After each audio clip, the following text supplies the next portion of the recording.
Bismillahirrahmanirrahim. Assalamualaikum warahmatullahi wabarakatuh. Halo semuanya. Sebelumnya perkenalkan, nama aku Syahla Sabrina Aulia, mahasiswi KPI Komunikasi dan Penyiaran Islam Fakultas Dakwah dan Ilmu Komunikasi UIN Jakarta ya guys. Aku semester 2, tepatnya kelas 2B.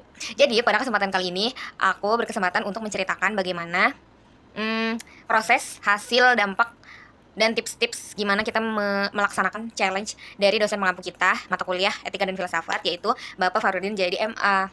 Jadi pada challenge ini kita tuh diperintahkan untuk melaksanakan sholat tahajud, baca Quran, baca buku, kemudian disimpulkan tuh selama 10 hari. Dan gak boleh bolong teman-teman. Kalau misalnya bolong, satu aja walaupun udah di pertengahan, itu kita disuruh buat ulang lagi di esok harinya dan mulai dari awal lagi. Challenge ini dimulai dari tanggal 16 sampai tanggal 25 kemarin. Nah pada hari ini aku mau nyeritain gimana proses kita memulai sesuatu yang baru yang sebelumnya tuh belum belum menjadi kebiasaan kita gitu.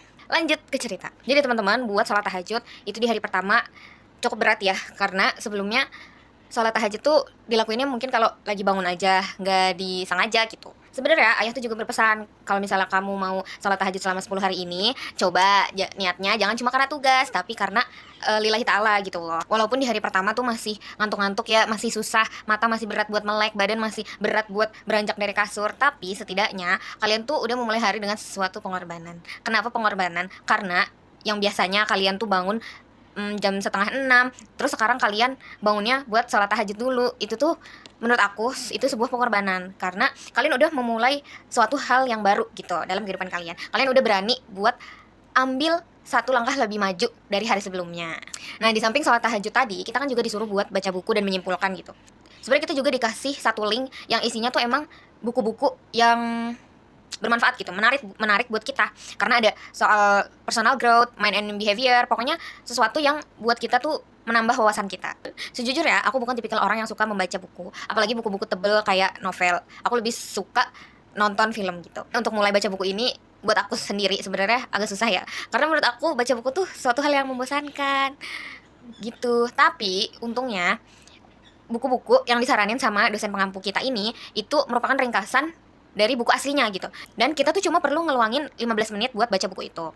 Jadi menurut aku sendiri itu nggak terlalu membosankan, karena bukunya pun ringkas, padat, jelas. Nah dari 10 hari kita baca buku nih, ada beberapa buku tuh yang paling aku ingat. Satu itu The 5 Second Rules, dua The Anxious Generation, sama yang ketiga How Successful to Win.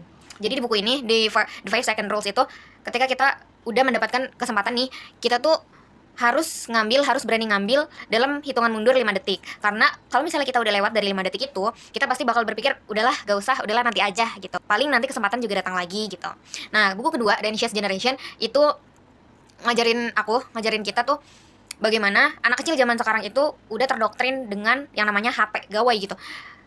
Zaman dahulu, anak kecil itu belajar play best childhood, dimana anak kecil tuh belajar emosi itu secara langsung, gak by virtual, gak by media sosial. Jadi ketika mereka menemukan masalah, ketika main sama temennya, mungkin ada yang ngambil barangnya tanpa izin, mereka bisa menemukan solusi langsung pada saat itu. Pokoknya anak zaman dulu itu belajar emosi secara langsung, sedangkan anak zaman sekarang itu phone based childhood, dimana dunia digital, dunia virtual itu udah menguasai kita kan. Anak-anak sekarang mulai dari umur 6 tahun aja bahkan udah ada yang pegang HP. Dengan anak usia dini yang udah megang HP, teman-teman, mereka tuh belum bisa mengolah emosinya dengan baik, sehingga yang mereka rasakan itu justru mental health yang anxious, yang belum bisa mengendalikan emosi mereka sendiri. Semisal di dunia digital, di dunia virtual, mereka menemukan masalah, mereka belum bisa menemukan solusinya sendiri, mereka belum bisa menemukan jalan keluarnya sendiri. Jadi solusinya itu cuma mereka pikirkan dan gak mereka lakuin. Hal itulah yang menyebabkan generasi sekarang tuh banyak yang kena mental health, banyak yang kena anxious gitu teman-teman. Nah, yang ketiga, itu ada buku How Successful People to Win, dimana buku itu njelasin kita gimana sih orang sukses tuh mengolah kegagalan mereka menjadi sebuah kesuksesan.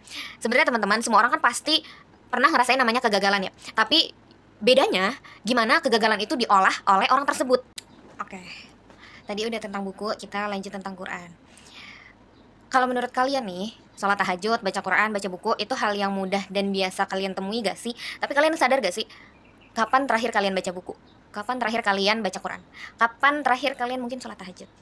Mungkin gak semua orang melakukan itu sebagai rutinitas, tapi mungkin ada rutinitas yang lebih bermanfaat lainnya. Jadi, apa yang aku alami selama 10 hari challenge ini, aku ngerasa diri aku jadi lebih semangat ngejalanin hari, jadi lebih ceria ngejalanin hari.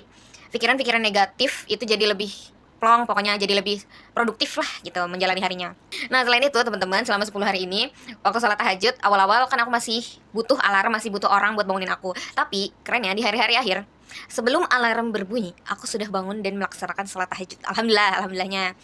Dan aku harap ini bisa berlanjut sih insya Allah. Nih ya guys, kalau misalnya kita bangun sholat tahajud, walaupun kita nyempilin doa-doa kecil di hati kita, bukan doa sih sebenarnya, harapan-harapan kecil di hari itu tuh bakal kecapean. Coba aja deh guys, coba sendiri ya, coba sendiri. Entah datang dari teman kamu, entah datang dari ayah ibu kamu, entah datang dari cuaca yang cerah dan gak hujan, entah datang dari orang lain, pokoknya karena kita udah memulai hari dengan ceria, dengan suatu doa, dengan suatu pengorbanan, itu tuh bakal jadi lebih enak gitu ke depannya.